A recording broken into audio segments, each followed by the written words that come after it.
aquí y tres que les invito a prender sus cámaras para que estén presentes aquí. Yo necesito verles la cara, pero prometo no verte la cara si me presentas la cara. Señor, te damos gracias que estamos aquí con tu palabra. Y confesamos que muchas veces hemos abierto este libro, hemos leído y hemos escuchado tu voz. Tú nos has hablado. Entonces, estamos convencidos de que lo que estamos tratando aquí es palabra de Dios y queremos escuchar tu mensaje para nosotros. Entonces, ayúdanos a usar nuestra imaginación para concebir la situación de esta iglesia en Filipos, la situación de Pablo, y así con imaginación ver la correspondencia a nuestra propia situación. Y Señor, decimos de antemano, cuando escuchemos tu voz, vamos a creer, vamos a obedecer. Manda tu espíritu para que nosotros cumplamos con este compromiso. En el nombre de Cristo. Amén. Bueno, pedí que que prendieran sus cámaras y ya son menos. Hola, Elva, perdón, Elva. Gracias. Pues con cuatro voy a seguir, pero realmente estamos aquí un poco deficientes. No sé si yo voy a poder continuar enseñando a tan pocos. Entonces, si tú tienes interés en escuchar este estudio, puedes dar tu voto para continuar estudiando, prendiendo tu cámara. Este. ah, Muy bien. Entonces, pues llegamos a 2:4 y vemos que Pablo está en una sección de exhortación desde 1:27. Dice que ustedes sean buenos ciudadanos del reino de Dios. Es la idea ahí. Él usa una palabra un verbo que se trata del el cumplimiento del ciudadano. Usa esa palabra porque las personas en Filipos valoraban muy alto el valor de la ciudadanía romana, de la cual disfrutaban. Entonces él está diciendo, bueno, también son ciudadanos del reino de Dios. Y ahora en el capítulo 2 lo que quiere decir es que un buen ciudadano es uno que promueve la unidad. Entonces él está hablando de unidad. Pueden ver en el versículo 2, completen mi gozo a fin de que piensen, o realmente la idea es por pensar de la misma manera, mismo amor, unánimes, una misma orientación, un mismo pensamiento en el versículo 2. Y en el 4 dice, no considerando su propio interés, sino los intereses de los demás. Entonces, en el 5, él da un ejemplo de una persona que vivió como Pablo está exhortando a los filipenses a vivir. Haya en ustedes esta manera de pensar que hubo también en Cristo Jesús. Y hay una opinión general entre los estudiantes de Filipenses que él aquí usa un himno primitivo sobre Cristo porque expresa esta búsqueda de unidad. Pues de hecho lo que él está, pues el versículo 4, Jesús no consideró sus propios intereses, sino estaba considerando los intereses de los demás. Y este himno expresa eso. Entonces, vamos a ver el himno. Existiendo en forma de Dios, el no considerar el ser igual a Dios como cosa de hacer. Las traducciones en español, yo no he encontrado ninguno que tiene lo que pienso que probablemente Pablo está diciendo. Pero vamos a escuchar el himno primero y luego considerar eso, cuando menos la primera estrofa. Existiendo en forma de Dios, él no consideró el ser igual a Dios como hacer algo, sino que se despojó. O sea, él consideró que Dios no es uno que aprovecha su autoridad para tomar algo para sí, para agarrar, para hacer cosas, sino la naturaleza de Dios es dar. Y entonces él dio, sino que se despojó a sí mismo, tomando forma de esclavo, haciéndose semejante a los hombres y hallándose en condición como hombre, se humilló a sí mismo, haciéndose obediente hasta la muerte y muerte de cruz. Entonces, aquí el contexto es que Pablo está hablando, versículo 3 bueno, no es el versículo 2, de unidad, que debe haber unidad en la iglesia y que cada uno sienta la responsabilidad de contribuir a esa unidad. Y la manera de hacer eso es rechazar la rivalidad y la vanagloria. Pueden ver que rivalidad y vanagloria es un asunto de hacer algo, de agarrar algo para mí, sino que deben considerar los intereses de los demás, no solamente el interés propio. Entonces, él toma este himno y parece que el himno está diciendo,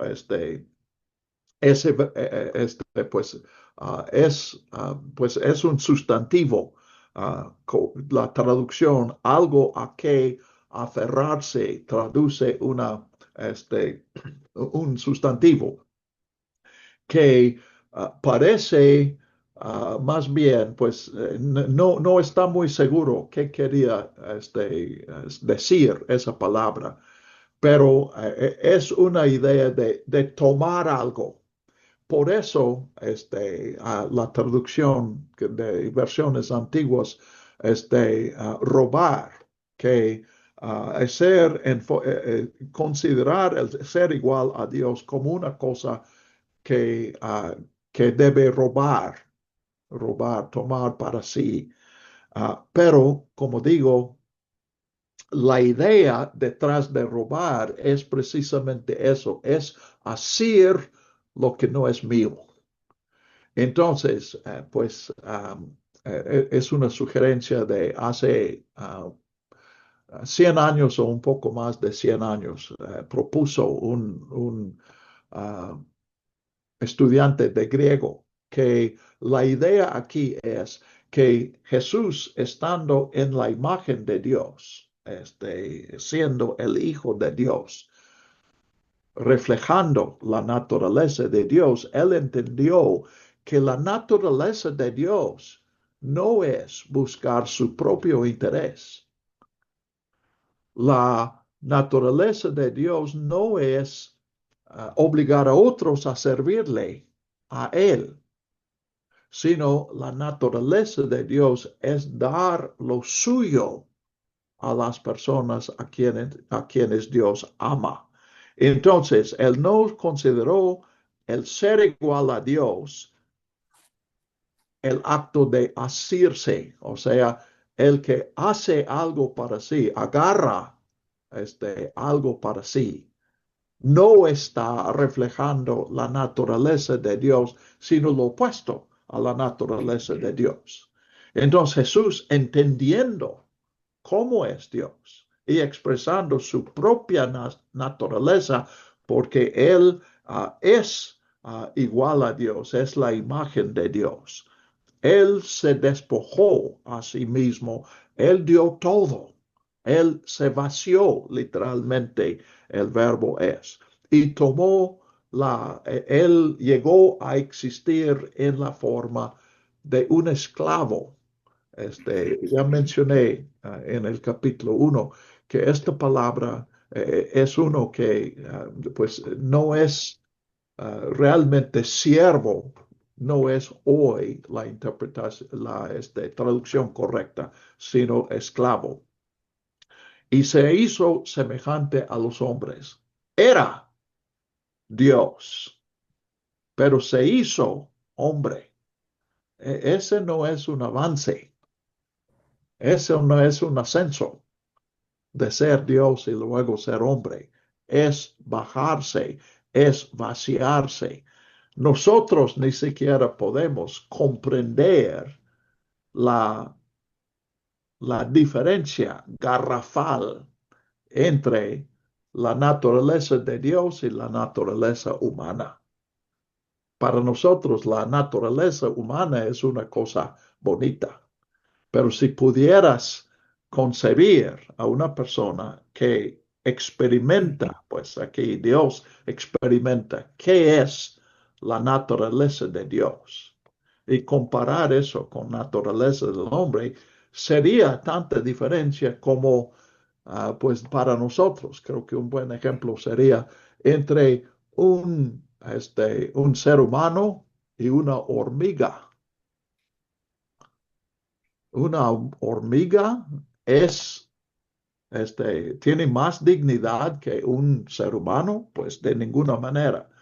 La diferencia entre hormiga y hombre es menos que la diferencia entre hombre y Dios. Se despojó a sí mismo, llegó a ser un esclavo, llegó a ser hombre.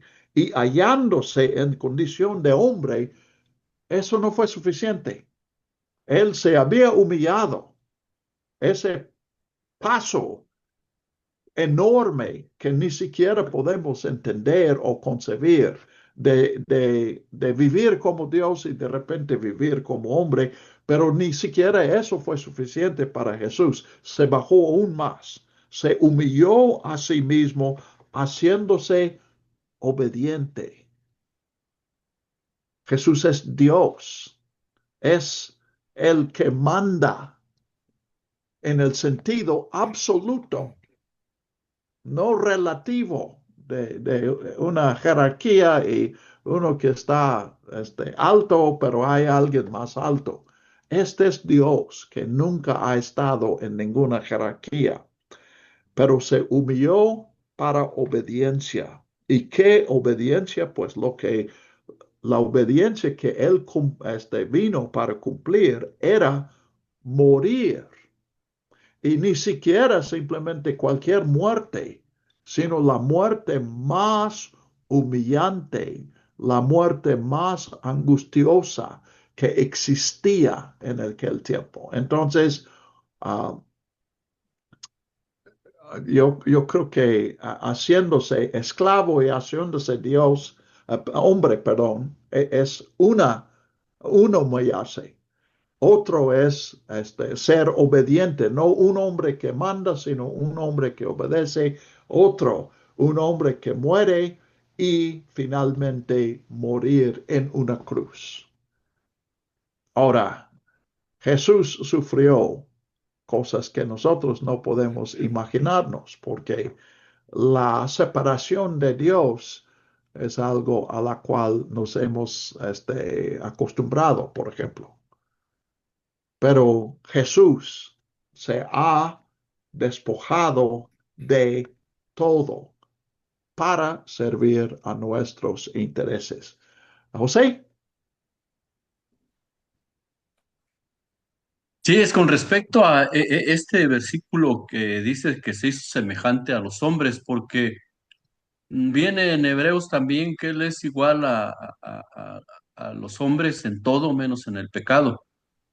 Y esto desató una gran controversia en los concilios, en los primeros concilios después de Cristo, en que la discusión fue muy fuerte, en que unos defendían, sobre todo la iglesia de Oriente defendía que era Dios, y la de Occidente que era hombre. Entonces unos defendían que era hombre y otros que era Dios, ¿sí? Entonces, eso desató una gran controversia Sí, hasta que lograron ceder a algunos de ellos y acordaron que es Dios y hombre, sí, ¿verdad?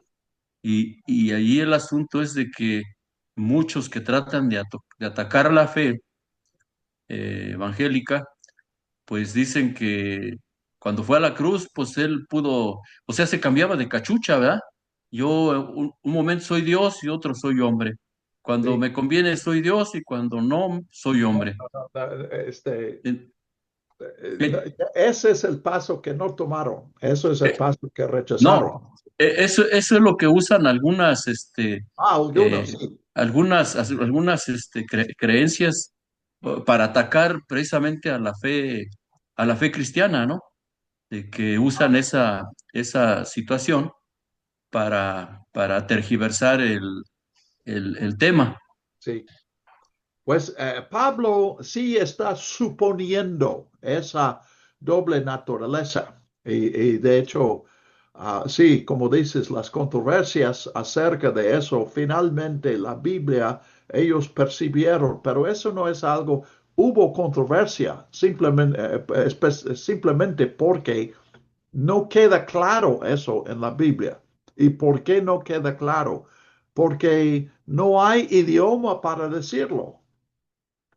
Cuando decimos Él es Dios, o sea, fuera de Cristo, es simplemente en el pensamiento humano. Cuando estamos hablando de Dios, estamos hablando de uno que no es humano. Y una cosa que tenemos que aprender en nuestras vidas, especialmente en los grupos de recuperación, tienen un lema, Dios es Dios y yo no lo soy. Tenemos que aprender que yo no soy Dios, soy humano. Pero como dices, Jesús fue las dos cosas. Entonces, podemos decir las palabras, pero no podemos entender a fondo lo que están diciendo. Pero Jesús está diciendo aquí, perdón, Pablo está diciendo que Jesús es el ejemplo para nosotros. Hay, sí, la doctrina, de hecho, han usado durante los siglos estos versículos para estas dos naturalezas de Jesús. Pero Pablo lo cita aquí no para enseñar acerca de la naturaleza de Dios, sino para exhortar y sí, enseñar la actitud cristiana. Si Dios no vive para ver cómo puede aprovechar su naturaleza, pues yo pienso en las palabras de Jesús, el Hijo del Hombre. Yo no vine para ser servido, sino para servir. Y este himno parece estar diciendo, aquí es la cuestión de esa, la mayoría de las traducciones hoy dicen algo a que aferrarse. Si esa palabra quiere decir asir, agarrar para sí mismo, casi robar, Dios no tiene que robar nada.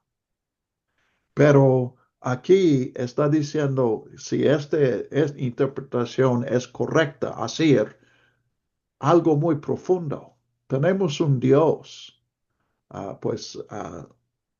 Santiago le llama el dando Dios, el Dios que se caracteriza por dar, no exigir. Pues otra vez pueden ver que en algunas predicaciones cristianas no es el Dios que se despoja el que predica, es el Dios que demanda. Pero el Dios que Jesús revela es el Dios que da. Entonces Jesús dio todo. se hizo hombre, se sometió a la muerte y hasta la muerte de la cruz. Y la cruz, yo creo que cuando vemos de manera correcta el, el dolor de la cruz, no es el dolor físico. El dolor físico sí es de lo más doloroso que puede haber, pero más que el dolor físico es la humillación. Inclusive crucificaban a las personas desnudas para humillarles más. Y se consideraba, era, pues, es un reo de muerte y también, pues, la crucifixión era, muerte de esclavos. De hecho, hubo una ley de que un ciudadano romano no podía ser crucificado, no se permitía. Pero Jesús Este, fue crucificado. Y encima de todo eso, este es el Hijo de Dios separado de Dios. oye, El que Ricardo, más sufriría por estar separado de Dios, se separó de Dios, aceptó ese sufrimiento. Sí, oye, hijo. Ricardo, entonces prácticamente esto no es un, no se debe tomar, o sea, Pablo no lo expresó de manera física, biológica, sino es un mensaje teológico, o sea, realmente lo que hay que interpretar es el mensaje, no textualmente el que se hizo hombre, aunque es muy probable porque es muy difícil de explicar, aunque biológicamente o físicamente sí se hizo hombre, pero yo creo que en este pasaje es más bien el mensaje que hay que percibir lo que está diciendo Pablo, ¿no? Sí, La sí, humillación, la humillación que él hizo y que sí. muchas veces no queremos descender hasta ese nivel, ¿no? Él descendió de humano a cucaracha, prácticamente, ¿verdad? Al ser de Dios a humano, fue un descenso muy fuerte, ¿no? Y muchas veces Amén. no queremos descender un peldaño. Exacto, exacto, exacto. Ahora, el himno sí se trata de eso. Pablo usa el himno como un ejemplo para nosotros. Entonces podemos reflexionar sobre pues algunas ah, enseñanzas, algunas cosas que se predican que realmente distorsionan. Por ejemplo, es muy común el mensaje, Jesús sufrió para que nosotros no tengamos que sufrir. Ese no es una buena, no es un mensaje de la Biblia.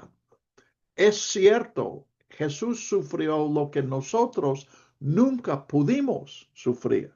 O sea, no es, sí es un hombre separado de Dios, pero no es solamente un hombre separado de Dios, es el Hijo de Dios, separado de su Padre Dios. Eso supera nuestra capacidad para comprender. Pero Jesús no sufrió para que nosotros no suframos.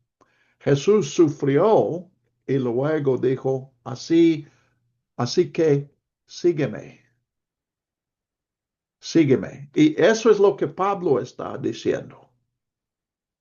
Qué es lo que nos divide en la iglesia?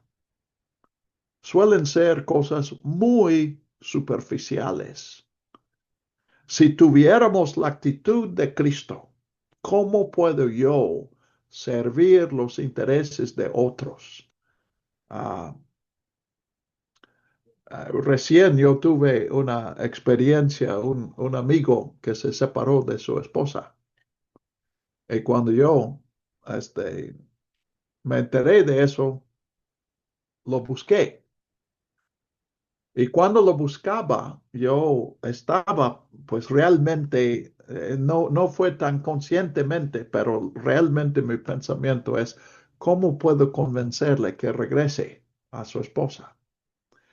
Y yo creo que Dios me dio una lección y Él me hizo ver que ese no es mi tarea, no es lo que Dios quería que yo hiciera con Él.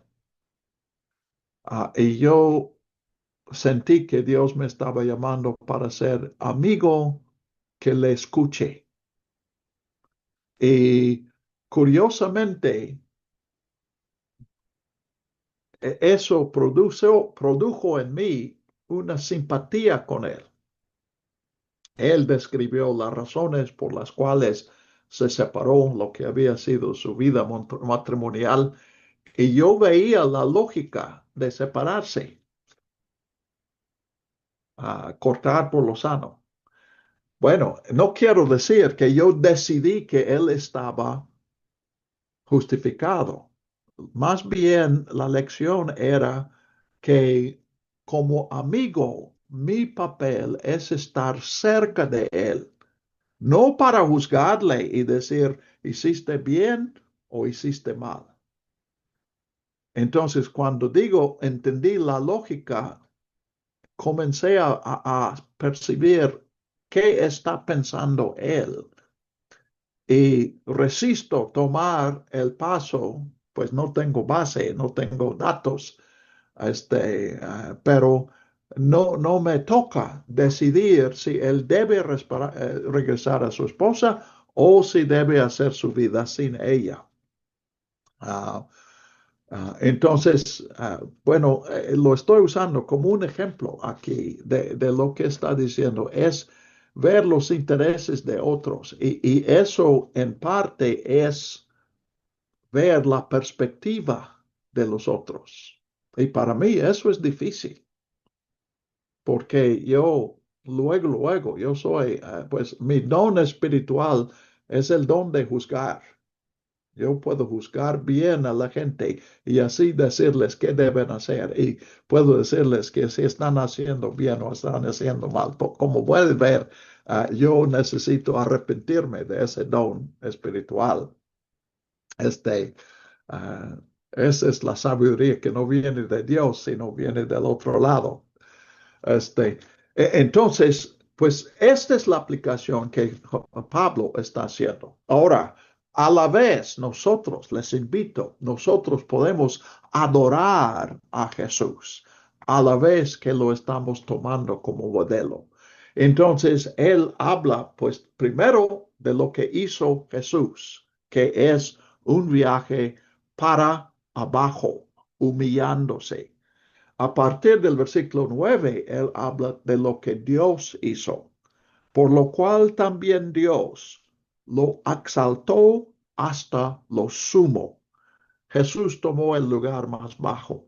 Dios le dio el lugar más alto y le otorgó el nombre que es sobre todo nombre, para que en el nombre de Jesús se doble toda rodilla de los que están en los cielos, en la tierra y debajo de la tierra, y toda lengua confiese que para la gloria de Dios Padre, que Jesucristo es Señor. Esta de que todo Pablo usa, bueno, no es Pablo, es el himno que usa Isaías 45:23, hablando de Dios. Bueno, es hablando Dios en Isaías, dice, delante de mí se doblará toda rodilla y jurará toda lengua. Entonces, Jesús uh, tiene la posición de Dios porque era Dios y es Dios. En la cruz todavía era Dios y sobre el trono es Dios. Entonces tenemos un viaje saliendo de Dios, muy lejos de Dios y luego regresando. Dios lo exaltó hasta lo sumo. Jesús es el Señor de todos. Y estas frases son muy gráficas para que en el nombre de Jesús, al escuchar Jesús, todos doblan sus rodillas y confiesen que Jesucristo es Señor. Jesucristo es Señor. Era aparentemente probablemente la primera confesión cristiana. Eso fue su confesión de fe. Jesucristo es Señor. Este, ah, Policarpo, 100 años después de esta carta, pero Policarpo estaba en la hoguera por Cristo y antes de poner el fuego, le dijeron los soldados, tú eres un anciano, usted es anciano, no necesita morir, simplemente diga usted, César es Señor, y le soltamos y puede ir a su casa y morir en paz. Y Policarpo contestó, 70 y dijo, tal vez 80 años, he servido a mi Señor y Él nunca me ha fallado. No le puedo fallar a Él. Jesús es Señor. Y pusieron el fuego y Él se quemó por Cristo.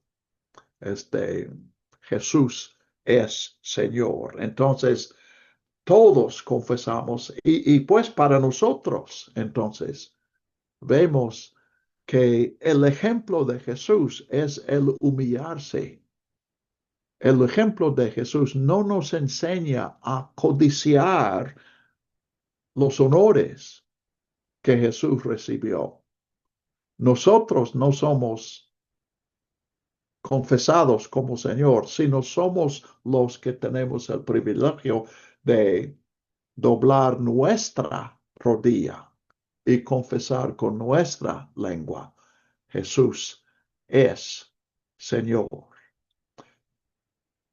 Y luego expresar esa confesión en imitar su humillación, despojándonos nosotros de nuestro orgullo, de nuestros intereses legítimos para servir a otros. No como una ley que se nos imponga, sino entendiendo que Jesús hizo eso sin obligación y nosotros tenemos el privilegio de despojarnos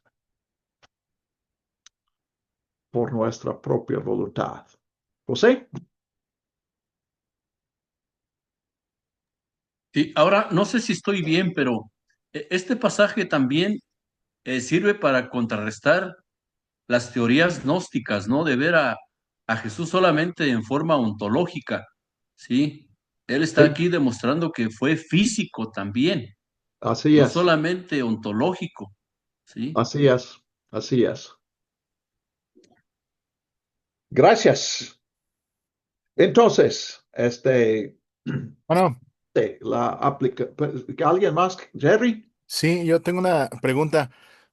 Aquí ya, no sé si aquí ya estaba desarrollado en Roma todo esto de reconocer a César como señor, o apenas comenzaba esa parte, ¿no? Entonces, igual entiendo que Pablo está encarcelado y y obviamente Roma obligaba a, a reconocer a César como el curios, ¿no? Como el señor. Pero se me ocurre que aquí Pablo está diciendo que en el caso del Señor Jesús es al revés. Él no obliga a nadie, ¿no? Sino que a él se le da el señorío por darse, por morir, por servir. Entonces, pues que toda lengua confiese que Él es el Señor. Entonces, uno no sé, ¿no? Por eso le digo, si esto todavía estaba dentro del pensamiento, que a lo mejor Pablo pueda pensar en esta parte mientras él está encarcelado. Y como usted dice, ¿no? Que es una invitación a darnos, a servir, que como dijo Jesús, que en el reino de Jesús no era de quién iba a ser el mayor, sino que el mayor debería servir a sus hermanos. Y y un poquito, ¿no? Lo que decía Chente al principio, que a veces y no sé si se me cuatrapean todas las ideas, pero me acuerdo de lo que usted decía en Apocalipsis, ¿no? Que cuando uno abusa del poder, pues es bestia. Entonces, esta parte del servicio, ¿no? O sea, la bestia y Jesús es un cordero, es una persona, se sacrifica. Entonces, ¿qué es el camino, no? Y a veces, como pastores, pues somos medio bestias, ¿no? Porque queremos darle respuesta a todo cuando a veces hay cosas que, pues, o sea, no funcionan de la manera como yo quisiera, ¿no? Entonces, a veces queremos explicar ¿no? Cosas que a lo mejor pues la Biblia no dice, pero sacar doctrinas, teorías que a lo mejor no hay, para tratar de no perder esa imagen de que yo sí sé, yo sí estudié, ¿no? Y a veces me gusta lo que usted dice, que a veces dice, estoy diciendo todo esto para decir que no sé. Entonces, no sé un poquito de esa parte donde Pablo sí nos invita, ¿no? Y a veces pensamos que simplemente es dar la vida o morir, ¿no? Pero usted nos ha enseñado que también damos nuestra vida sirviendo, ¿no? Y a veces, pues también es debilidad, ¿no? Reconocer que no sabemos, reconocer que no podemos. Yo tuve que pasar por un asunto de ansiedad pues para mostrarme débil delante de la iglesia, ¿no? Y aún sigo, de repente me dan mis taquicardias o mis mareos y tengo que reconocer pues que soy débil, ¿no? Entonces, no sé, todo esto, me recuerda todo lo que usted está diciendo y al final de cuentas, pues como decíamos, ¿no? El César estaba obligando a reconocer el señorío, a imponer su señorío, pero Jesús no, Jesús Sí, simplemente da su vida y como resultado de ese sacrificio, pues él tiene toda la sí, adoración, ¿no? sí. Como dices, aquí estamos 4 décadas antes del Apocalipsis. Entonces apenas, pues no se están desarrollando todas estas ramificaciones, pero así es. El camino del mundo es el que puede imponerse, es el que está arriba de los otros. Y pues esa es de hecho, es la imagen popular del libre comercio. Es todos buscando aprovecharse de todos los demás. Y el más fuerte aprovecha más. Y aquí es algo distinto, especialmente si entendemos de esta forma el versículo 6. La idea clásica, pues, a través de los siglos, es esta idea de que Jesús es hijo de Dios, entonces estaba en la imagen de Dios, pero en lugar de aferrarse a esa imagen de Dios, él la soltó para llegar a ser hombre.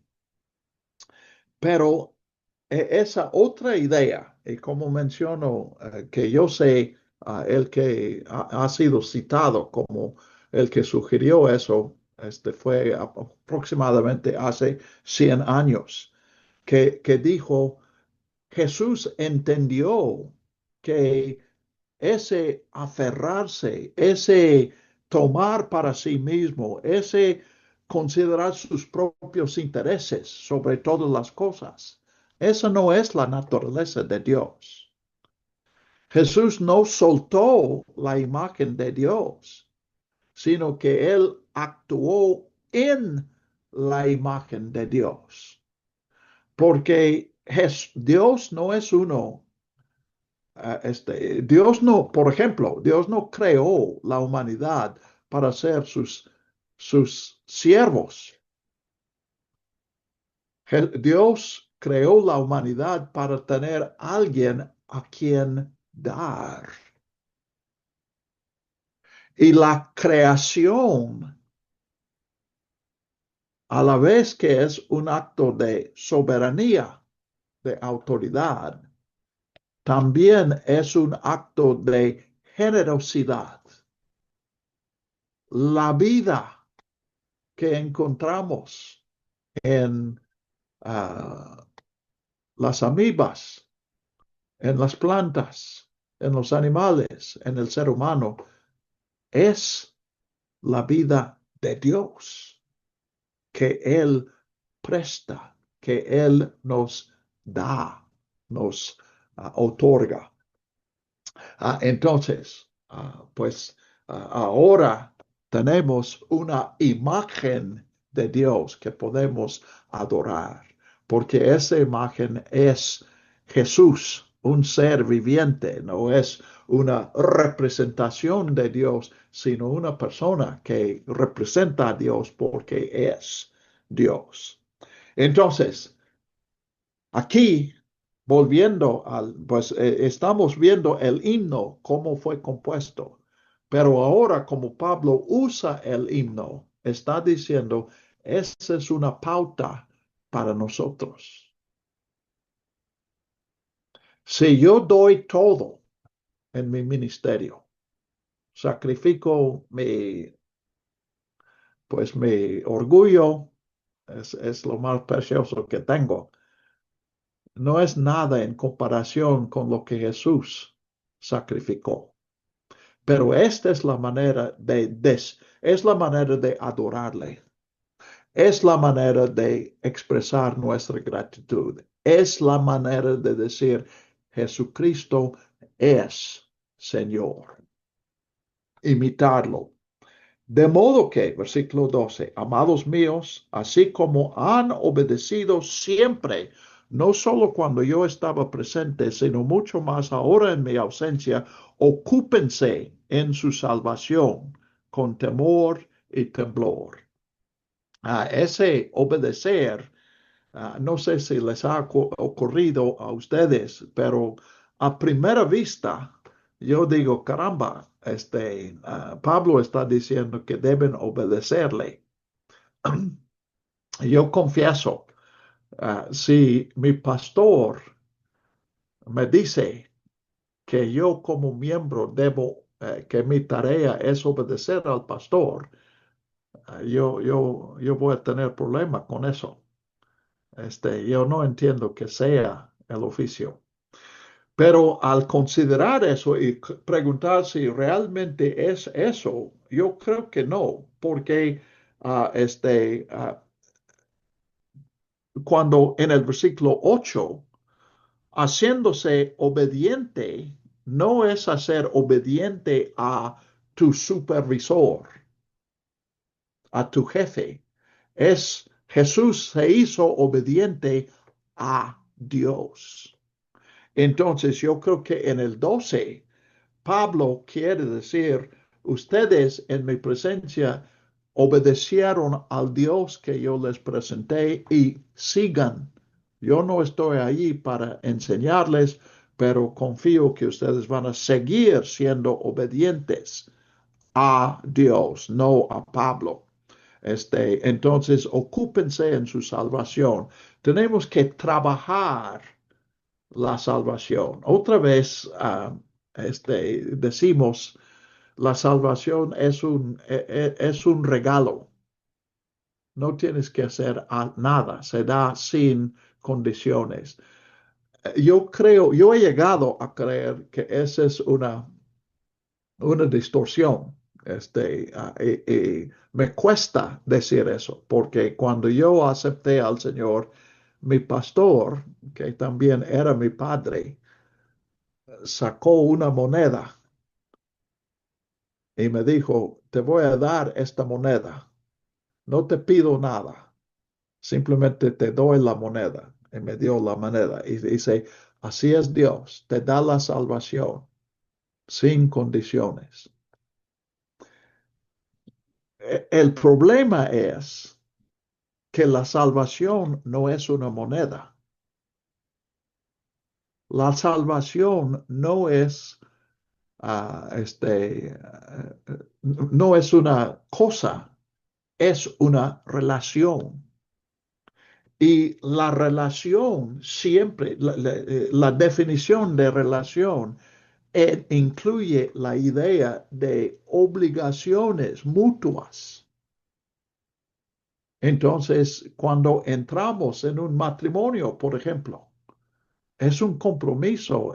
No todos entienden eso, pero el ideal y yo creo que es una imagen que muchos tienen, yo te voy a amar sin condiciones y tú me vas a amar sin condiciones. Entonces, sí, Dios nos ama sin condiciones, pero Dios nos está invitando a amarle a Él sin condiciones. Entonces, tenemos que ejercer esta salvación. La salvación no es algo que puedes depositar en el banco y sacar cuando lo necesitas. La salvación es una vida, es una relación con Dios. Entonces, ocúpense en esa relación con toda seriedad, temor y temblor aquí. No, no quiere decir que amemos a Dios, es que tomemos eso muy en serio. Es una tarea que queremos hacer lo mejor que podamos. Entonces, no, no omitimos ningún cuidado, ningún esfuerzo para eso. Y luego en el versículo 13, Pablo pone una contradicción, porque Dios es el que produce, que obre en ustedes tanto el querer como el hacer para cumplir su buena voluntad. Déjeme ver. Siento que hay una raíz en común aquí entre los versículos 12 y 13, pero déjeme checarlo. Este, um, Catergazete, bueno, él usa palabras relacionadas. Uh, es obra en el versículo 12. Ustedes obren por completo su salvación. Y luego dice, Dios es el que uh, no es exactamente, bueno, la palabra que se usa aquí es la palabra, viene nuestra palabra energía. Entonces, esa palabra también quiere decir obrar, pero es una sinónima. Entonces, Dios es el que obra y en respuesta nosotros obramos. Otra vez, cuando pensamos en una relación, podemos entender muy bien eso. Cuando pensamos en un regalo, algo que se puede poseer, entonces, pues en la medida, por ejemplo, si una persona hace un regalo a otra persona, eso quiere decir que quien compró el regalo es el que dona. Entonces, si es regalo, quiere decir que no pagas nada. Ese no es una buena manera de explicarlo, porque es una relación. Entonces, Dios hace todo por nosotros. Y lo único que pide de nosotros es todo. Pero el todo que Dios me da a mí es el todo de Dios. Y el todo que yo doy a Dios es mi todo. Entonces pueden ver, la diferencia es infinita. Pero uh, si, por ejemplo, un hombre dice a una mujer, quiero darte mi casa. Y ella dice, pues muchas gracias, cuando la desocupas. Es que no ha entendido bien la invitación, no ha entendido bien lo que se está comunicando. Y así es con Dios. Entonces, sí podemos entender cuando pensamos en relación, podemos ver la paradoja de 12 y 13. Ese obedecer, esta salvación que Dios nos ha dado, es un encargo. Implica que nosotros vamos a dar nuestro todo. Pero luego en el versículo 13, él dice, porque Dios es el que hace todo. Entonces entiendo, caramba, si yo estoy usando mis dones para honrar a Dios como mi Señor, pues estoy ocupando los dones que Dios me ha dado con la energía que Dios me ha dado. Y finalmente Dios hace todo. Y lo único que yo he hecho es decidir usar lo que Dios me ha dado de acuerdo a la voluntad de Él. Y Dios ni siquiera está exigiendo eso. Eso es lo que yo tengo el privilegio de darle en correspondencia a él. Entonces, aquí versículos muy bonitos, a lo mejor alguien ha memorizado 2, 12 y 13, vale la pena. Entonces, él regresa a esta idea de la... él parece que Pablo sabía o sospechaba o había escuchado que había unas divisiones en la iglesia de Filipos. Y cuando lees al principio 2 del 1 al 5, puedes ver eso. Y otra vez en el 14, él regresa al mismo. Hagan todo sin murmuraciones y contiendas. Y esas palabras sugieren, especialmente murmuraciones, nos hace pensar en Éxodo. Pablo está pensando en el Éxodo. Dios había salvado a su pueblo y el pueblo expresa su, entre comillas, gratitud a Dios con murmuraciones y contiendas. Entonces Pablo dice, no seamos como eso, para que sean irreprensibles y sencillos, sin ningún defecto, irreprensible, ninguna conducta incorrecta, siempre actuando con temor y temblor, sencillos, transparentes, puede ser la idea aquí. Hijos de Dios sin mancha en medio de una generación. ¿Por qué generación? Ven que él está pensando todavía en el éxodo, en la generación que salió de Egipto pero nunca entró en la tierra prometida porque había desobedecido a Dios, había murmurado, había contendido. Entonces, en nuestro día también nosotros estamos en el mismo ambiente, el ambiente del mundo, un mundo donde todos están viendo por su propio bien. Y yo sí pienso que el, pues en lugar de libre comercio, yo pienso en la libertad de vida. Y sí tenemos libertad para vivir una vida egoísta, pero en un país libre, en un país de iniciativa privada, de propiedad privada, tenemos la libertad de vivir para otros.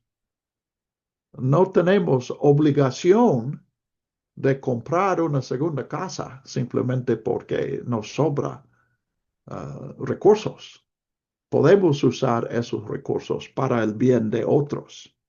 Entonces, hijos de Dios sin mancha en medio de una generación torcida y perversa. Una generación donde no se ven las manchas porque todo es mancha, en la cual ustedes resplandecen como luminares en el mundo. Cuando leo este versículo, pregunto si Pablo está pensando en el dicho de Jesús. Pablo escribe antes de los evangelios. No existen los 4 evangelios. Marcos escribe el primero de los 4 y él escribe probablemente 6, 8 años después de la muerte de Pablo. Entonces, no existen evangelios escritos, pero sí existe el evangelio. En la iglesia están contando las historias. Entonces, pues en Mateo, no en otros evangelios, pero en Mateo sí leemos que Jesús dijo, ustedes son la luz del mundo. Y parece que Pablo probablemente tomó esto de la tradición de Jesús, no de Mateo, porque en Mateo no existe, pero del mismo lugar donde Mateo lo tomó. Entonces, somos luces en el mundo, en medio de las tinieblas. Para mí eso es especialmente importante hoy. La verdad, yo estoy en una crisis. Uh, el grupo bautista, a lo mejor ustedes han escuchado de los bautistas del sur. Yo crecí entre los bautistas del sur. Cuando fui a México, quienes me sostuvieron fueron los bautistas del sur. Y los bautistas del sur hoy son republicanos, son de Trump. Entonces, mi mundo ha desaparecido. Políticamente estoy sin hogar. Ese no es mucho problema porque nunca era partidario de alguna partido. Pero en iglesia yo me identificaba en esa tradición que ha desaparecido, se ha vuelto tinieblas. Entonces leo eso y me ayuda cuando menos a ver una meta. No estoy allí, pero la meta, si Estados Unidos y especialmente los evangélicos de Estados Unidos se han convertido en tinieblas, entonces mi tarea es más importante que nunca. Ser luminar, ser luz en medio de toda esta tinieblas.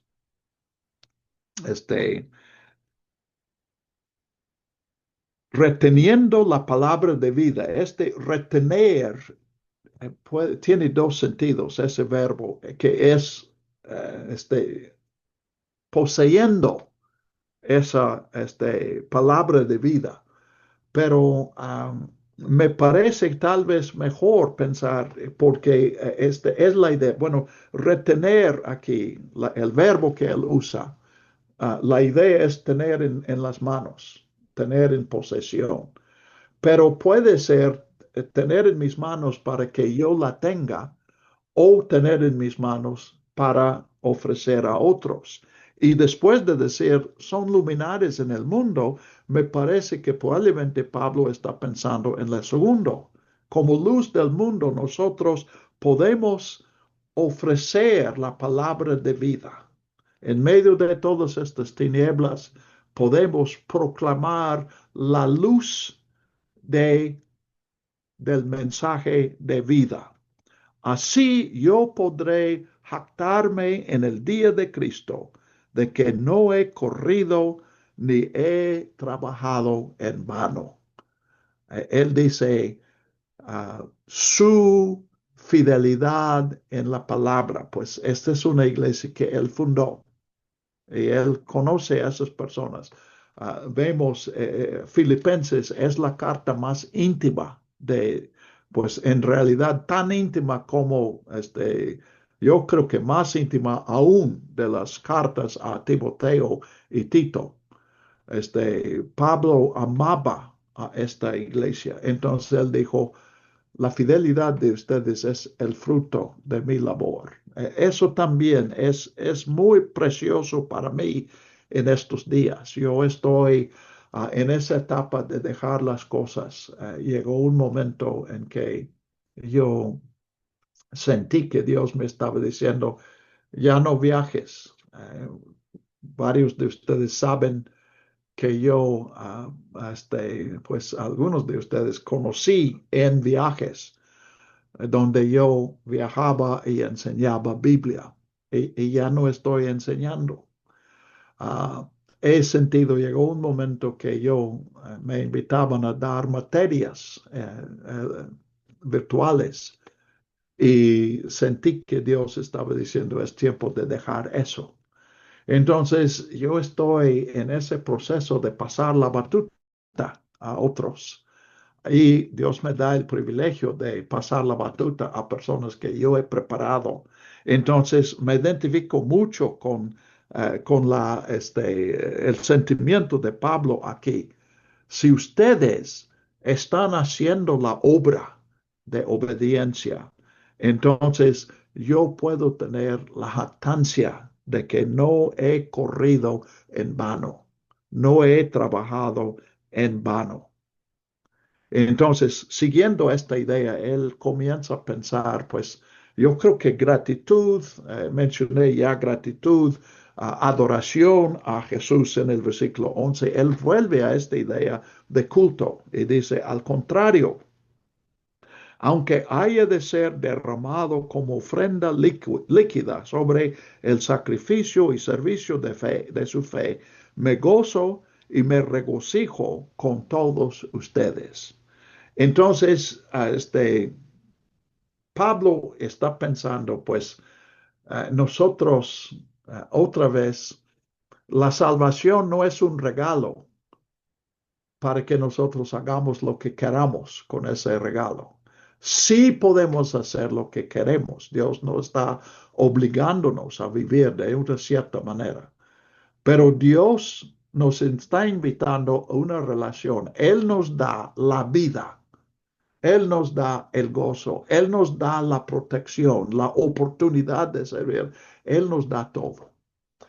Y la gratitud, pues en el Antiguo Testamento y en aquellos tiempos del Antiguo Testamento, la gratitud a un Dios se hacía con sacrificio. A lo mejor han leído en Génesis que constantemente los patriarcas están levantando un altar.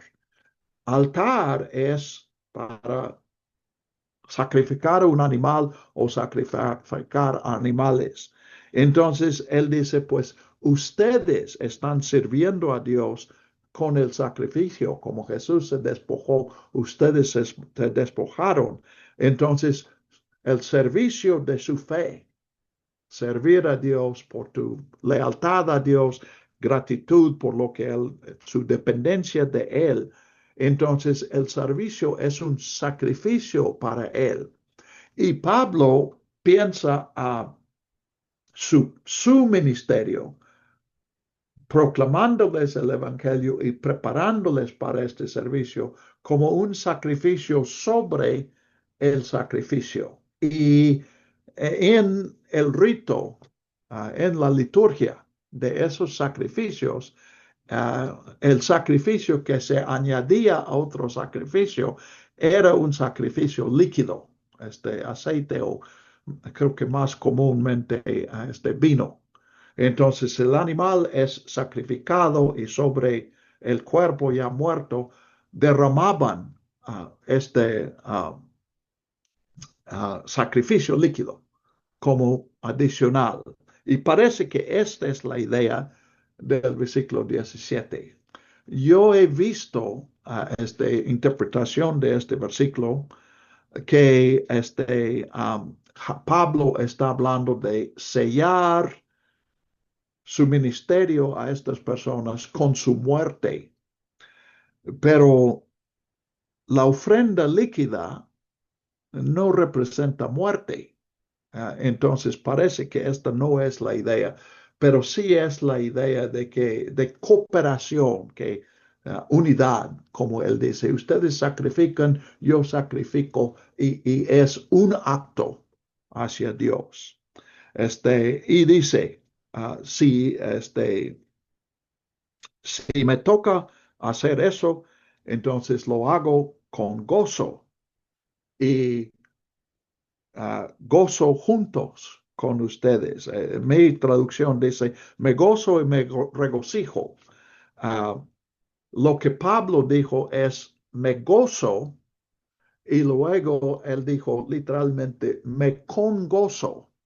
Pues no tenemos una palabra así, pero sí tenemos, por ejemplo, la palabra de vivir y luego convivir, que es vivir juntos.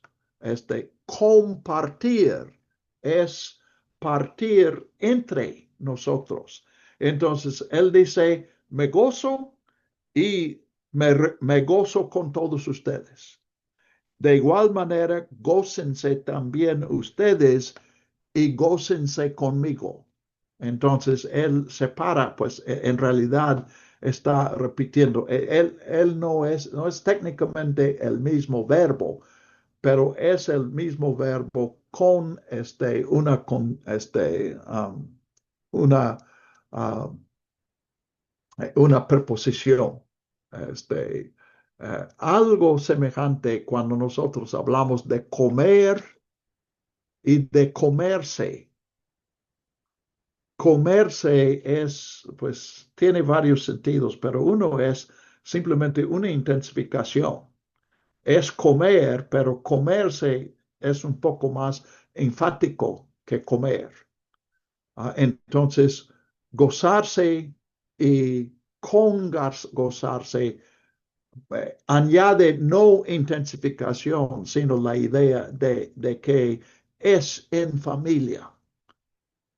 Y va con la idea de que amar a Dios es amar al prójimo. Si amas a Dios y no amas a tu prójimo, no has entendido el amor a Dios, porque no se puede hacer esa separación. Entonces, Pablo lo expresa aquí. El gozo cristiano siempre es gozo compartido. Y esa hermosa idea de que nosotros vivimos para servir y expresamos nuestro amor a Dios en servicio a otros. Entonces, el que da el servicio y el que recibe el sacrificio, nos gozamos juntos. Esa es la idea aquí de este versículo. Y 18, en un sentido al revés. Yo me gozo que puedo sacrificarme para bien de ustedes y ustedes pueden gozarse conmigo por el mismo sacrificio. Entonces, sí es posible que Pablo esté pensando en estos dos versículos de su muerte. Sabemos que en el capítulo 1 él habló de la posibilidad de morir precisamente porque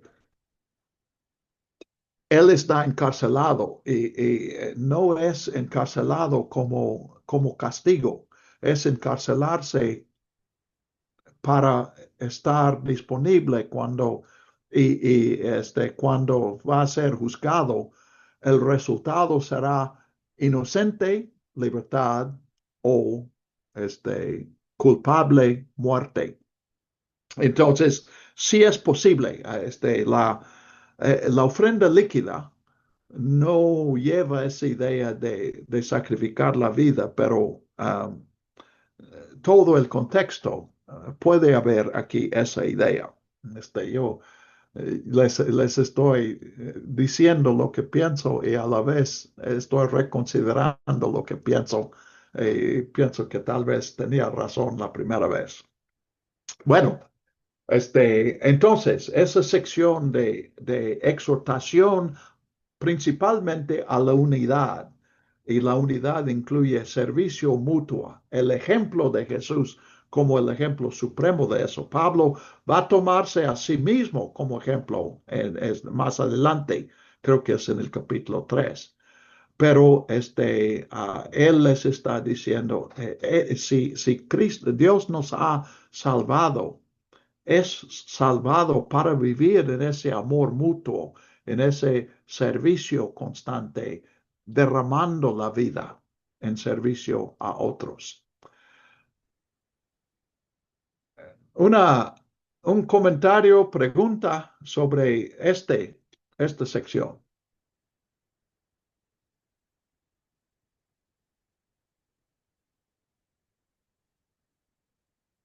Sí, Fer. Sí, dos cosas, hermano. A mí me parece muy fuerte. No sé, pienso en si esta carta, al ser recibida por los filipenses, o sea, en la vara tan alta que pone Pablo, ¿no? El ejemplo, o sea, el modelo que él pone es Jesús. Me parece sí, o sea, en este sentido de exhortación, me parece una exhortación bien fuerte, ¿no? Un, un modelo, o sea, ya no hay para dónde hacerse, ¿no? El modelo es Jesús. Y creo que, o sea, es muy fuerte porque sirve en el contexto de los filipenses, pero sirve en el contexto de nosotros, ¿no? En cada una de nuestras congregaciones, en cada una de nuestras eh, ministerios, etcétera, el llegar a esta idea de sirve como sirvió Jesús y pues, apa, trabajito que nos dejó Pablo, ¿no? O sea, la vara que deja la deja bastante alta, entonces me parece eso muy, muy, muy fuerte. Y otra cosa en la que me quedé pensando a partir de esto de servir como Jesús y, y sí, de esta comparación, eh, esta idea de cómo muchas veces ocupamos nuestra fe como vara o nuestra fe como medida para querer medir a otros, ¿no? En lugar de ver nuestra fe, eh,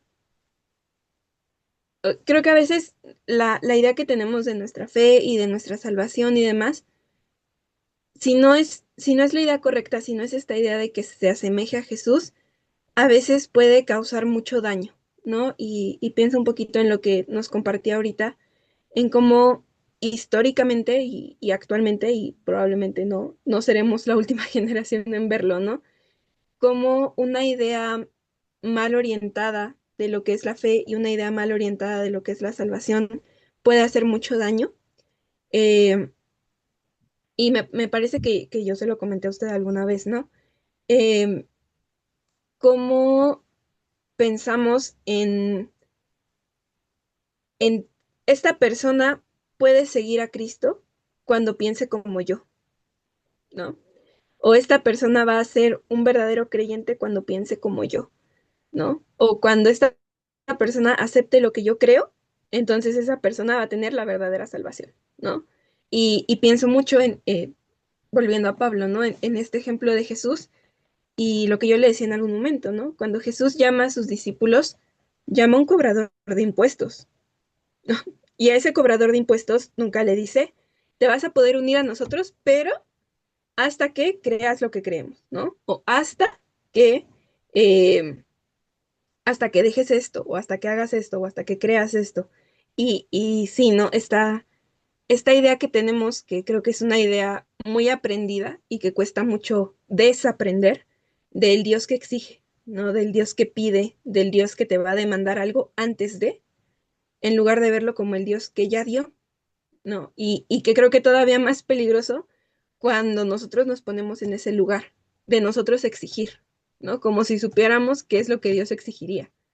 Entonces, no sé, me parece muy, muy fuerte que esta exhortación de Pablo, digo, escrita hace cuántos siglos, siga siendo aplicable a muchas tendencias y a muchas ideas y a muchas corrientes que están causando separaciones y que están causando también, pues, mucho sufrimiento, ¿no? O que incluso en lugar de acercar, están separando o están alejando a muchos creyentes y no creyentes, ¿no? Entonces, no, estuvo bueno el coscorrón de Pablo en este Amén, cachito. amén. Bien dicho, gracias, Fer. Sí, ah, sí, yo creo que a mí a veces se me olvida, pero sí hay personas en las iglesias que piensan en un adorno.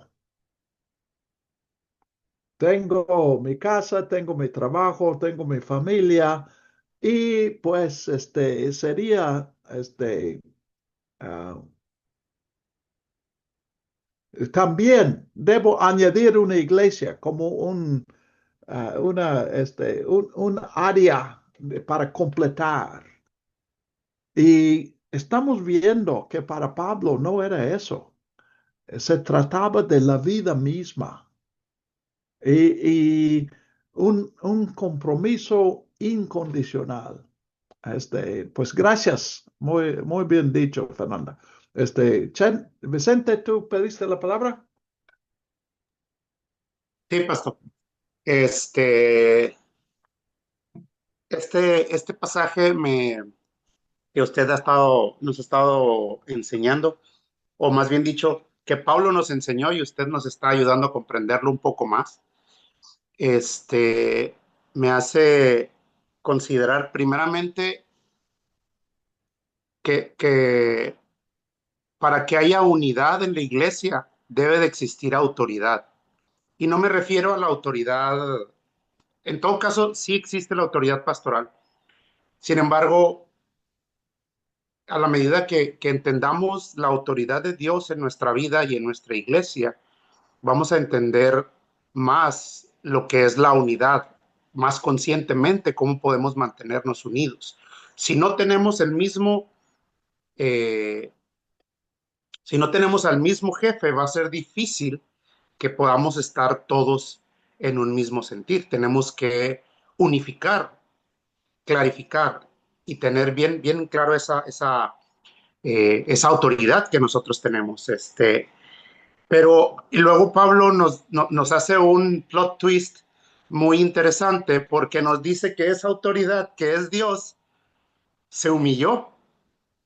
Entonces también nos enseña el camino para entender la autoridad, ¿sí?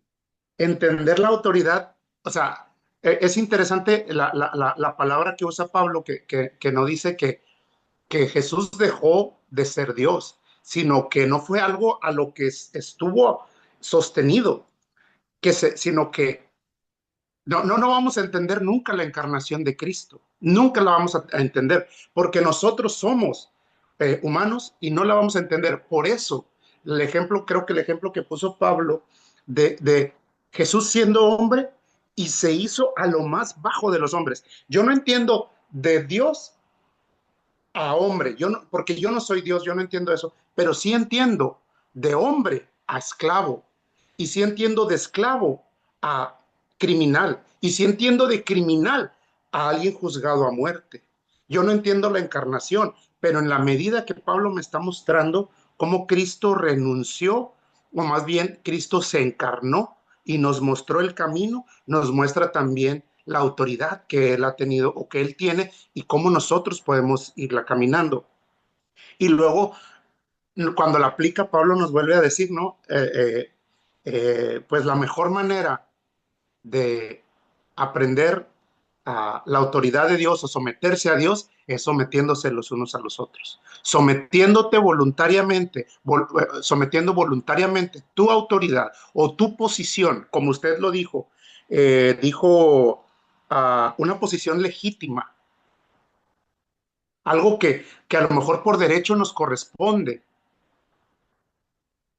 entregársela a Dios y voluntariamente renunciar a tener la razón, no quejarme aún sabiendo que tengo la razón, no discutir aún sabiendo que tengo la razón. Y cómo me gustaría que mi esposa escuchara esto, ¿verdad? Cómo me gustaría que el pastor escuchara esto, pero oh sorpresa, yo soy el pastor. Amén. Entonces es muy interesante todo lo que está diciendo esto, pero me dice también Pablo, para que brillen, pero no van a brillar ustedes, sino la palabra que tienen en sus manos es la que va a brillar. Y es importantísimo. Me hizo recordar muchas cosas, hermano. Pablo me hizo aprender muchas cosas y usted me las recordó. Y quiero agradecer porque es muy importante para mí recordar eso. En la medida en que yo reconozca la autoridad de Cristo, también reconozco que la manera de reconocer esa autoridad es entregándole lo que a mí me corresponde, entre comillas, entregárselo a Dios. Y la manera en que se lo estoy entregando es someterme a los hermanos también. Amén. Pero bueno, ese era mi comentario. Gracias. Gracias también a Sally, que escribió someterse y sin murmuraciones. Gracias, Sally. Sí, si me permiten, yo sí quisiera añadir, para mí, esta es la esencia de la enseñanza de los dones. cuando escuchamos que va a haber un estudio de dones, esperamos que probablemente va a haber una encuesta y nos van a decir cuál es el don y vamos a aprender los nombres de los dones y cosas así. Eso no es lo que yo encuentro en la Biblia. Y pensando en los dones, un factor que es para mí muy importante que estoy percibiendo es que con los dones Dios delega su autoridad, pero no delega su autoridad al pastor, sino a las personas que necesitan un pastor. Entonces, Dios, pues yo creo que Dios me ha dado el don de enseñanza, pero Dios no me da el don y luego yo voy y digo, mira, Dios me ha puesto como maestro, entonces vengan ustedes y escúchenme. Es al revés. Dios revela que yo tengo el don porque personas buscando enseñanza vienen a mí. Entonces, si hay una jerarquía, entonces en esa jerarquía, las personas a quien yo sirvo están entre mí y Dios. Dios les está delegando la autoridad, no para que ellos ejerzan la autoridad, sino para que prestan la autoridad a quien necesita esa autoridad. Entonces, Dios no pone un pastor para que la gente obedezca al pastor. Dios hace a las personas conscientes que necesitan a un pastor y ellos buscan a un pastor para servirles. Entonces, pues mi don de juzgar se ejerce legítimamente solamente cuando me buscan personas que necesitan ser juzgados.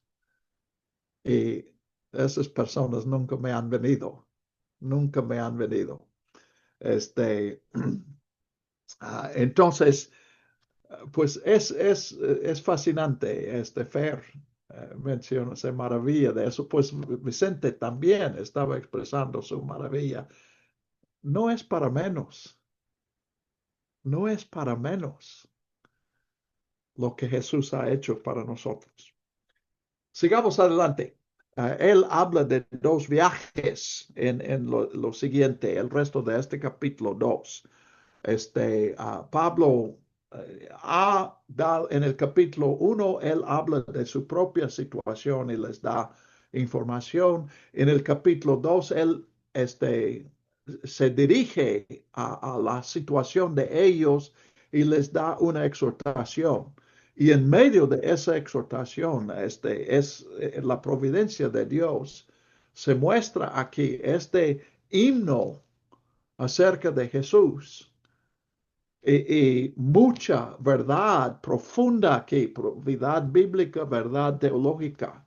Pero Pablo simplemente lo mete aquí como un ejemplo de cómo debemos hacer nosotros, que también es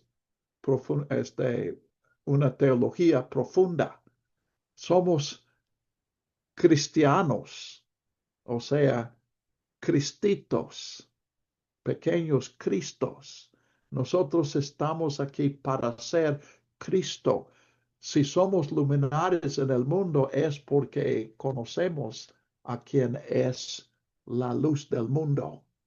Y Él quiere brillar por medio de nosotros. Bueno, entonces, Pablo ya les avisa de sus planes para el futuro, como les toca a los de Filipos. Primero, dice, habla de Timoteo en 19. Espero en el Señor Jesús enviarles pronto a Timoteo, para que yo también me anime al saber de su estado. Entonces, pues es obvio que él espera que Timoteo va a hablarles a los filipenses de él, pero él enfatiza al revés. Mando a Timoteo para que los vea a ustedes y me diga a mí cómo andan ustedes. Y eso me va a reanimar a mí. Otra vez, una idea muy íntima. Y luego halaga a Timoteo. Dice 20, pues no tengo a nadie que se interese por ustedes con tanto ánimo y sinceridad. Pues alta, alabanza de Timoteo. Pero me sorprende el siguiente versículo, porque todos buscan sus intereses personales, no lo que es de Jesucristo. Este versículo me choca, porque en esta epístola llena de gozo. Acabamos de ver en el versículo 17 y en el 18, 4 veces Pablo usa el verbo por gozarse. Pero aquí él dice, todos son, con excepción de Timoteo, todos son egoístas. Entonces, a mí me parece, pues en el primer capítulo vimos que Pablo estaba en la cárcel y vimos vistazos de que su situación era grave. Inclusive estaba bajo la amenaza de una sentencia de muerte. Y aquí 2:21, yo creo que es algo semejante. Él está sintiendo la ausencia, pues personas que estaban incondicionales de Pablo, pero cuando Pablo está en la cárcel, desaparecen. Son como, creo que hay un dicho, no sé exactamente en español, pero en muchos idiomas hay un dicho que el rico tiene muchos amigos, pero el pobre está solo. Y pues aquí Pablo siente esa soledad y yo quiero pensar que este versículo 21 es una exageración, pero sí yo creo que es una advertencia para mí que, uh, que yo necesito siempre, cada día, debo hacerme otra vez el compromiso.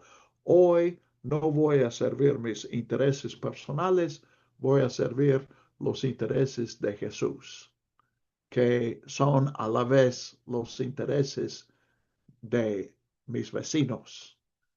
Mateo 25. Entonces, vuelve a Timoteo. Ya conocen la reputación de Timoteo, que como hijo a padre ha servido conmigo en el Evangelio. Entonces, Pablo combina dos cosas aquí.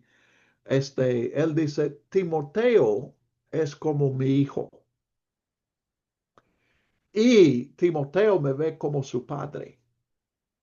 Pero lo modifica. Esa idea está aquí, pero Pablo la modifica y dice, ha servido conmigo en el Evangelio. Bueno, mira, Vicente Jr., mucho gusto. ¿Está aprendiendo español él? Tiene que hablar español con su papá, ¿verdad? Sí, ¿verdad que hablas español con papá? Sí. Excelente, excelente. Te saludamos. Bueno, hablando de padre e hijo, pues se asoma.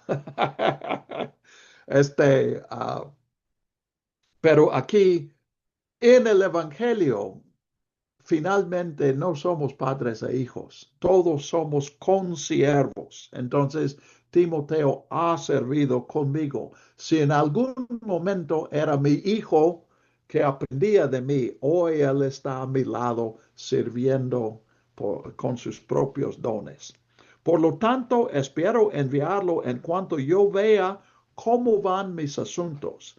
Este versículo 23 sugiere que la razón de aplazar la ida de Timoteo es para que Timoteo puede llevar la noticia a Filipos. Y es natural que cuando Pablo dice mis asuntos, que pensamos en este veredicto que está pendiente. Y Pablo tiene la esperanza de que pronto van a emitir el veredicto y así Timoteo puede llevar la noticia a Filipos. Ustedes han de estar conscientes de que en aquel tiempo no existía, obviamente, teléfono, correo, nada de eso. Ni siquiera correo existía. Si querías enviar, por ejemplo, una carta, tienes que encontrar a alguien que lleve la carta físicamente. Entonces, es obvio que cuando quieras enviar una carta, no va a ser en ese momento una persona que va para aquel lado y puede llevar tu carta. Pues en el caso de Timoteo, parece que Timoteo está al servicio de Pablo. Y si Pablo dice, quiero que tú lleves la carta, Timoteo saldría mañana con la carta, pero él quiere enviar la noticia. Entonces, por lo tanto, espero enviarlo. 23, 24, pero confío en el Señor que yo también iré pronto a ustedes. Él había dicho en el capítulo 1, yo concluyo que el veredicto va a ser inocente porque Dios quiere que yo vaya y ministre a ustedes. Entonces, Timoteo va, pero no ahorita, yo voy, pero después de Timoteo. Pero de inmediato envío a otro, y este es el que lleva la carta, versículo 25.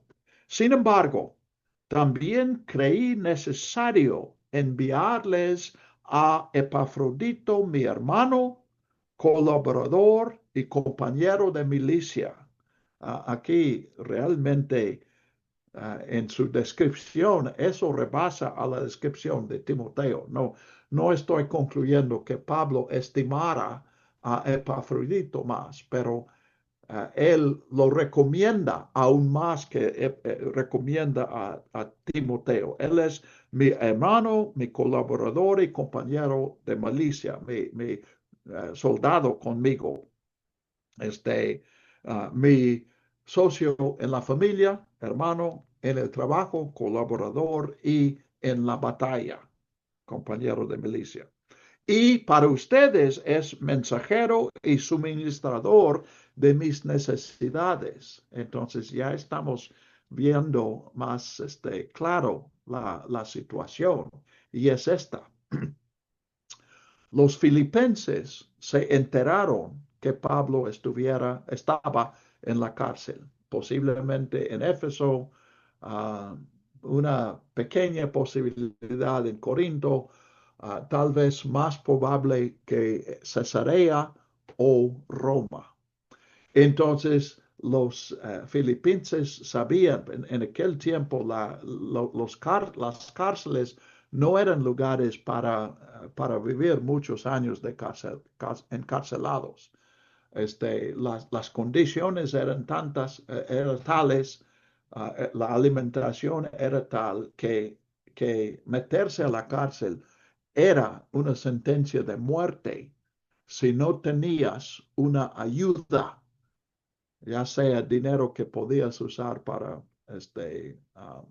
mordidas o una persona que viene y atienda a sus necesidades, inclusive tan básico como llevar comida. Entonces, los filipenses entienden la situación de Pablo. Y vamos a ver en el capítulo 4, pues ya dijeron en el capítulo, Pablo ya dijo en el capítulo 1 que ellos habían enviado ofrendas a él inmediatamente después de su salida de Filipos. Y cuando Pablo tuvo que salir de Filipos, fue a Tesalónica y formó una iglesia allí. Y dice que más de una vez ellos enviaron ofrenda a Pablo en Tesalónica. Entonces, en este momento, pues ellos no han tenido contacto con Pablo durante un tiempo, pero al saber que él está en la cárcel, ellos designan a Epafrodito, un miembro de la iglesia en Filipos, que está disponible, puede dejar todo e ir a Pablo. Entonces lleva una ofrenda y leyendo entre líneas, y vas a ver más de eso cuando terminemos el capítulo, pero la idea no era entregar una ofrenda y regresar a Filipos, sino que el encargo era que Epafrodito sería el compañero a Pablo. Entonces, concluimos, ese no es algo que se diga directamente, pero es lógico concluir que ellos, la tarea de él era acompañar a Pablo hasta que Pablo saliera de la cárcel. Entonces, pues, y ahora Pablo sigue en la cárcel, pero está enviando a Epafrodito, regresándolo allá. Entonces, usemos la imaginación. Epafrodito llega a Filipos y sus hermanos dicen, ya que Pablo ya salió de la cárcel, ¿verdad? Y Epafrodito dice, no, todavía está en la cárcel. Entonces, ¿qué haces tú aquí? Te mandamos allí para acompañarle. ¿Has abandonado tu tarea? Entonces Pablo pone por escrito para que Epafrodito no tenga que dar la explicación. Pablo insiste, él no tomó la decisión, yo tomé la decisión. Y él dice, creí necesario enviarles a Epafrodito. Y explica por qué en el 26, ya que él los añoraba a todos ustedes y estaba angustiado porque habían oído que él estaba enfermo, pues en verdad estuvo enfermo de muerte, pero Dios tuvo misericordia de él, y no solamente de él, sino también de mí, para que yo no tuviese tristeza sobre tristeza. Por lo tanto, lo envío con más urgencia para que se vuelvan a gozar al verlo y yo esté libre de preocupación. Entonces, pues la urgencia aquí sugiere que Epafrodito tiene poco tiempo con Pablo. Entonces, puede ser que Epafrodito se enfermó en el camino y cuando llega donde Pablo ya está enfermo y con una enfermedad seria. Pablo no está seguro que él vaya a recuperar. Ahora, leyendo entre líneas, él los añoraba a ustedes y estaba angustiado porque habían oído que él estaba enfermo, versículo 26. Entonces, Epafrodito sale de Filipos, y llega con Pablo y llega enfermo o poco después de llegar se enferma. Y de alguna manera esa noticia llega a Filipos. No por carta, alguien hizo ese viaje y ellos se enteran que Epafrodito está enfermo. Ahora, usen su imaginación aquí. Este es un viaje, puede ser de semanas. En el mejor de los casos, probablemente una semana. Casi es imposible que él llegara aún de Éfeso, que es el lugar más cerca de estos, o de Corinto, que es más o menos igual. Sería una semana. Una semana si hay un barco que sale mañana. Si no sale un barco, tienes que esperar unos días. Si caminas, pues puedes salir caminando, pero de Éfeso, si camino gran parte del camino, en algún momento tiene que subir un barco. casi es lo mismo de Corinto y definitivamente es aún peor desde Roma o Cesarea. Entonces llega la noticia a Filipos. Y luego llega la noticia a Epafrodito, que ellos han sabido y no, es que no saben. La noticia que llega es hace 15 días, por decir, Epafrodito estaba enfermo y no sabían si iba a sobrevivir. Entonces, cuando escuchan la noticia, no saben si Epafrodito vive o si ya murió. Y luego la noticia llega a Epafrodito. Mientras tanto, Epafrodito se ha recuperado, pero él no tiene, pues para nosotros sería obvio agarrar el teléfono y llamar y decir, estoy bien. Quiero que ustedes no se preocupen. Pues él no puede hacer eso. Entonces Pablo dice, mira, Epafrodito, el mejor servicio que tú me puedes dar a mí es ir a Filipos para que tú des la noticia, pues con tu llegada van a saber que no moriste. Eso es casi una regla.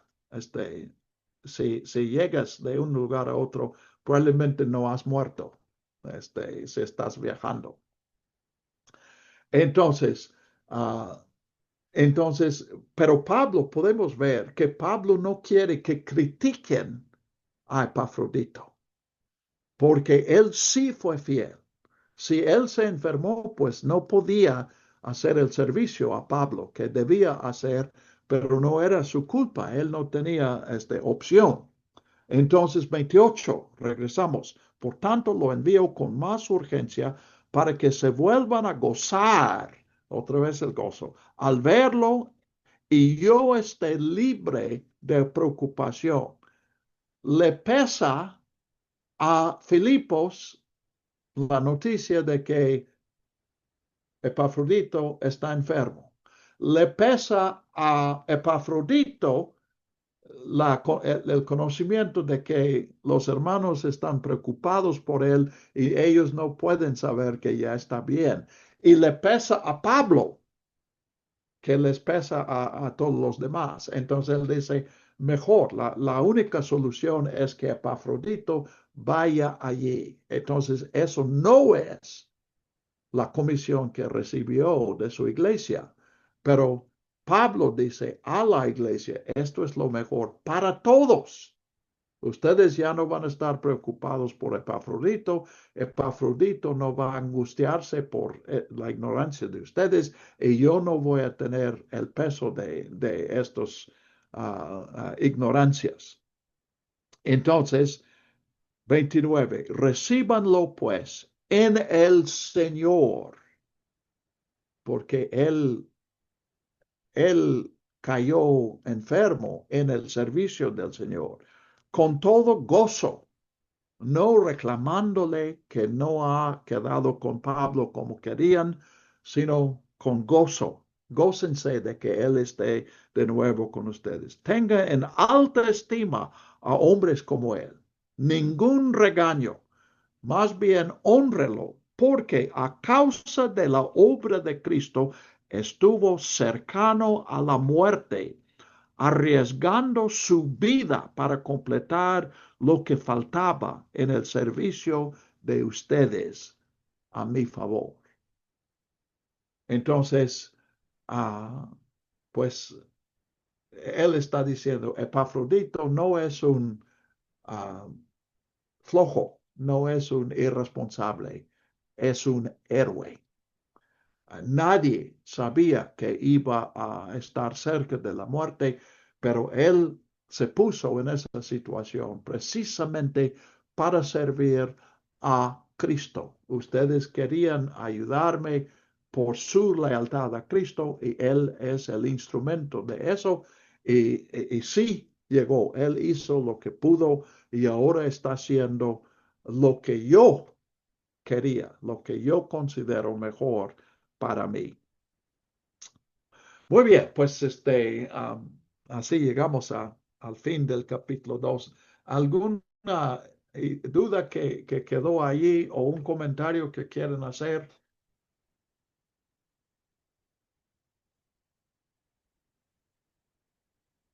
Si no, pues gracias por su atención. En el grupo de WhatsApp pueden hacerme una pregunta o comentario cuando quiera se te ocurra. Esta es la ventaja. Si quieres decirme algo a las 2 de la mañana, puedes enviarlo. Y yo lo veo cuando me despierto a las 6. Entonces, con confianza, aprovechen esa oportunidad y sigamos el diálogo. ah, Convivamos nosotros con el mismo gozo que Pablo y los filipenses experimentaron en su tiempo. Jerry. Gracias, mi hermano. Ya no comentamos a la parte donde dice que cuidemos la salvación con temor y temblor. Yo creo que estamos entre puros bautistas y los bautistas creemos que la salvación no se pierde, ¿no? Pero nuestros hermanos pentecostales usan ese texto precisamente para referirse a que sí se pierde. Entonces, creo que como usted lo dijo, lo explicó, se soluciona súper bien, ¿no? Cuando es en términos de relación, es segura cuando depende de Dios y se pierde cuando está de mi lado, ¿no? Entonces, pues hay que vivir en esa tensión en que sí se puede perder si es que yo descuido mi parte y no se puede perder porque la parte de Dios es segura, ¿no? Amén. Sí, así es, así es. Sí, pues aquí están los dos lados. Ellos tienen la razón en el versículo 12. No confíes en la salvación. No es cierto que la salvación no se pierde. La salvación no tiene ninguna seguridad. No confíes en tu propia perseverancia. Tú puedes fallar. Pero 13, confía en Dios, porque Él nunca falla. Este, Vicente dice, casi suenas a herejía, pero te salvaste. Bueno, no sé si estás hablando a Pablo, Vicente o a mí.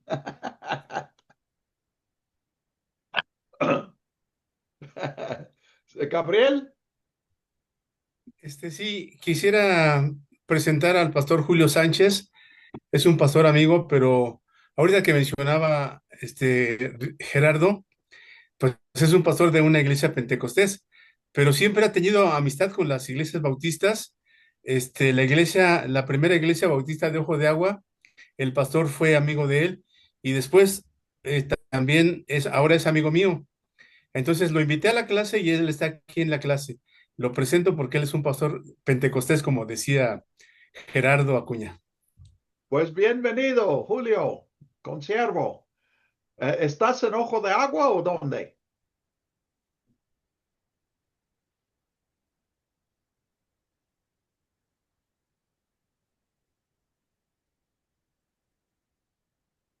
No, no prendiste el micrófono.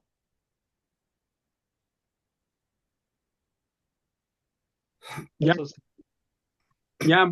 Buenas noches. Dios les bendiga, Pastor Ricardo, y a todos los que están en línea. Gracias. Oye, ¿dónde sirves? Muy cerca de Ojo de Agua, Pastor, a 1 kilómetro Excelente. de Pues Ojo de bienvenido. Agua. Y bueno, también con el Pastor Gerardo Acuña nos conocemos de hace ya muchos años. Amén, amén. Pero también estudié el seminario en una extensión de Lomas Verdes, ¿eh? Muy bien, muy bien. Entonces no eres tan pentecostal como que digamos.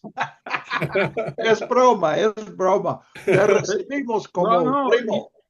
no, y ¿sabe qué sucede, Pastor Ricardo? Que la verdad hay iglesias bautistas más pentecostales que nosotros, ¿eh? Así es, así El, es. el, el pastor Jerry conoce por ahí algún pastor que es mucho más pentecostés que yo. Sí, El yo hermano Gary también lo también. conoce. El Yo hermano Gary también. también lo conoce, al cheque. Hola, Jerry, Dios te bendiga. Hola, mi hermano, hola. Gracias por la invitación, gracias por aceptarme en el grupo.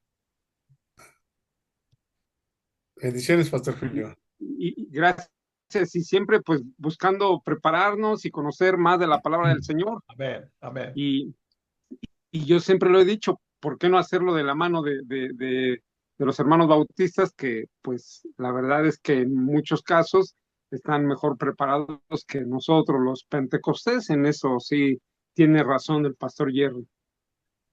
Jerry, ¿qué te parece que pedamos que Julio ore por nosotros Claro, Ándale pues. claro. Julio, puedes orar. Bueno, sí, claro que sí, gracias. Oremos. Padre Celestial, en esta noche te damos gracias por la bendición de esta enseñanza que hemos recibido. Bendice a tu siervo, nuestro hermano Ricardo Garret. Y Señor, gracias por su vida, gracias porque todos estos años que tú le has permitido, Señor, él ahora vierte toda su enseñanza con nosotros, lo comparte con amor, con gozo, con alegría. Bendice su vida, bendice su ministerio. Y yo te ruego para que también todos los que estamos escuchando estas enseñanzas, Padre Celestial, podamos ser mejores cada día, así como Pablo nos dice a través de esta carta. Gracias, Señor, porque el reto está ahí. Gracias porque la invitación está ahí, Señor. Bendice a tu iglesia, te lo ruego, en el nombre de Cristo Jesús, nuestro Salvador. Amén. Amén, amén. Buenas Gracias. noches.